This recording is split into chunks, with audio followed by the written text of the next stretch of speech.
for the Coventry, and they're away.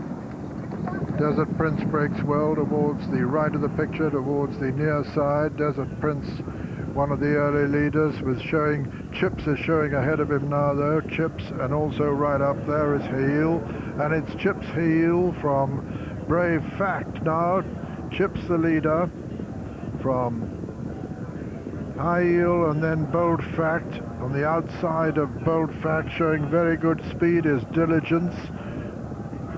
Desert Prince is well there too, and over on the far side, Bold Edge is showing very good speed under Pat Edery, but the leader at the moment is Heel. Heel towards the near side as they come down to the 2 furlong pole, from Bold Fact in second. Making a good run just in behind them is Desert Prince as Bold Fact weaves his way right across the course towards the left. On the near side, Desert Prince beginning to wear down Hale on the near side, but isolated over on the far side is Bold Fact, and as they race towards the line is Bold Fact over on the far side. Bold Fact on the far side, and Harbour finishing very close on the near side, and Harbour Master may have got up on the near side. Harbour Master on the near side, Brave Fact on the far side.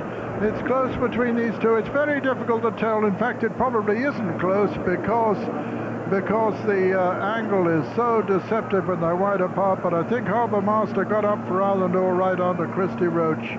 Harbour Master on the near side, and Bold Fact, who lost all his chance, there he is on the inside. Harbour Master with Desert Prince getting up to be second, just ahead of Bold Fact over on the far side. A devastating finish this by this Harbour Master, who's attained for Aidan O'Brien his very first winner at Royal Ascot. Ridden by Christy Roach, it's number 4 at Royal Ascot for him, and the first non-handicap he's ever won. So the result of this Coventry Stakes: first, number 8, Harbour Master, owned by Mrs. John Magna, trained by Aidan O'Brien and ridden by Christy Roach. Second was number 5, Desert Prince, owned by Lucayan Stud, trained by David Loader and ridden by Olivier Pellier.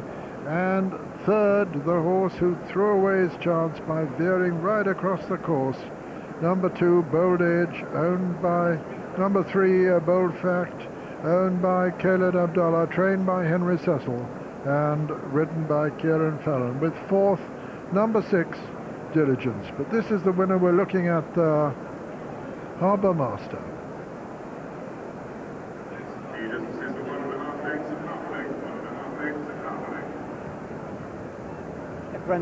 The blinkers have made to this horse, who disappointed to such a degree last time, but they've really galvanized him today, and he's come from well off the pace to catch Desert Prince in the last 50 yards of the race and go away to give the young genius, the new master of Ballydoyle, his first Royal Ascot success, aided by that great team man Christy Roach. He's been here before. But this is how far he came from off the pace. Almost 7 or 8 lengths to make up in the last 2 furlongs. At this point, the horse in front was High Heel, the horse who Desert Prince beat at Doncaster. Desert Prince, Olivier Pellier, just moving towards the outside to look for room. And this is where it all went wrong for Bold Fact, who swerves across the course. Meanwhile, look back, Chips is losing his position. Christy Roach is looking for daylight down the stand rails. Still has 4 or 5 lengths to make up in the last furlong. But meanwhile, Bold Fact is going to explore the camera stand. Unfortunately, I think Bold Fact might have won if it kept straight. Unfortunately, he didn't have a horse on his right-hand side, and that would have kept him straight, but he's ended up in the far rail. He's given away 4 lengths, so he possibly should have won the race. But Christy Roach, who gave his horse a nice chance to get on his legs, he's got blinkers on, no doubts that he with the blinkers on, it makes a horse pull, and he got the horse relaxed in the first couple of furlongs. Then he had a bit of ground to make up, and that was quite easy because, as you could see in the replay, there was lots of room for him to go between, and he never got interfered with. He got a nice clean run and ran right up behind Desert Prince, who he beat in the last half a furlong. Well, the ups and downs.